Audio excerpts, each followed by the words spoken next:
Have you ever felt this quiet, kind of confusing loneliness, even when you're literally surrounded by your family? It's a feeling that's so hard to pin down, but it so often comes from a really difficult parent-child relationship. Today, we're going to explore what that feeling is, where it comes from, and most importantly, start to look at a path toward understanding and healing. You know, this quote from a client named David just nails that feeling of isolation, doesn't it? It's not about being physically by yourself. Your family could be right in the next room. It's about this deep, deep emotional disconnect. It's that feeling of just floating with no one there to be your emotional anchor. And there's a name for this experience. It's called emotional loneliness. It's that profound sense of not being seen or understood on a deep level by the very people who are supposed to be the closest to you. And look, if this is sounding familiar, please know it's not just you. It is a real and a very valid feeling. So, let's dive into that lingering, lonely feeling. I want you to know it's not some personal feeling or something you're just imagining. It's actually a really common, shared experience for so many adult children of emotionally immature parents. And it points to a root cause that we really need to understand. And that right there brings us to the central idea, the emotionally immature parent. This concept, this is the key that can unlock why you felt this way for so long. And this isn't about placing blame, it's about understanding a specific pattern of behavior. So what does an emotionally immature parent even look like? Well, they tend to do what feels best in the moment, almost like a child would. They often need to be the center of attention, they might totally overreact to even minor stress, and this is a huge one, they often reverse roles, expecting their child to comfort them. Their inconsistency can leave you feeling like you're constantly walking on eggshells. And you can see this difference so clearly in just a simple, everyday moment, right? Imagine you share some good news. A mature parent gets excited with you. They amplify your joy. But an immature parent, they might become a killjoy, warning you not to get your hopes up. It's a response that can just completely deflate your happiness in an instant. This quote right here shows a complete lack of empathy. It's from a true story where a daughter was so hurt by her fiancé's cruel joke, he pretended to propose with a box that just had a question mark inside. Can you imagine? When she turned to her mother for comfort, she was told it was a funny joke and you shouldn't be mad. Her feelings were just completely shut down when she needed support the most. Okay, so the next step is to start recognizing how these behaviors might show up as unhealthy patterns in your own life. This isn't about judgment, okay? It's all about gaining clarity. So let's just go through a few reflective questions together. Just think about this for a moment. Have you ever shared a memory of something that happened, only to be told, that never happened, or you're remembering it all wrong? This is such a common tactic, and it can literally make you start to doubt your own sanity. And what about your feelings? When you express that you're hurt or you're angry, are you met with compassion?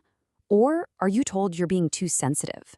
That kind of dismissal is just a way for them to avoid taking any responsibility for how they've affected you. And finally, let's consider control. Do they use emotional leverage, making you feel guilty or ashamed to get you to do what they want? Phrases like, after all I've done for you, can be a really subtle but incredibly powerful form of manipulation. And the impact of these patterns, it's huge. It can lead to constant anxiety, this deep self-doubt, and just feeling emotionally exhausted all the time. You might find you become a people pleaser just to keep the peace, and over time, you can lose the ability to trust your own gut feelings. So, once you've identified the problem, we can start to focus on the solution. And this is where the truly empowering work begins. It's all about setting boundaries to protect your energy, and in that process, finding yourself again.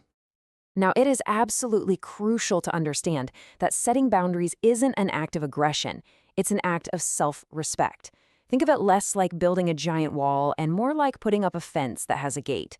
You get to decide who and what comes into your emotional space. A really great way to start is with a little visualization exercise. Imagine 2 circles. In the inner circle, I want you to place everything that makes you feel safe and calm.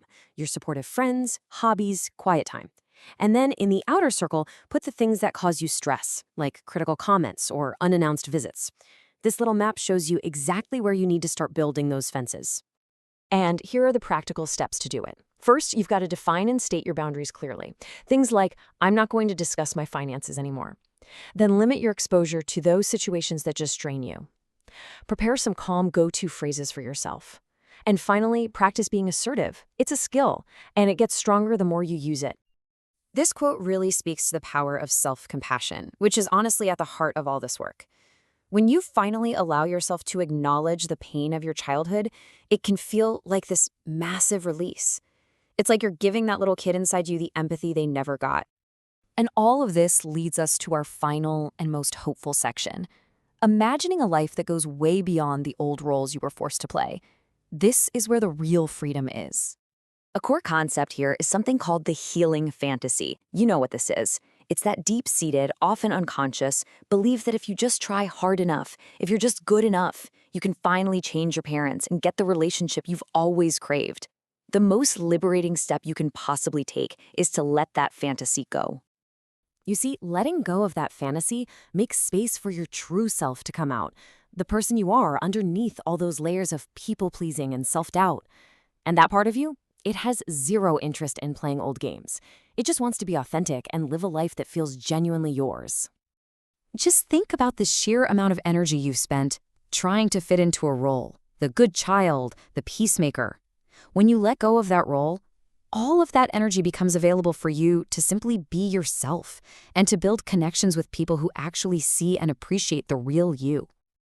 And this is the most exciting part. This journey of healing isn't just about recovering from the past. It's about being reborn into a new life.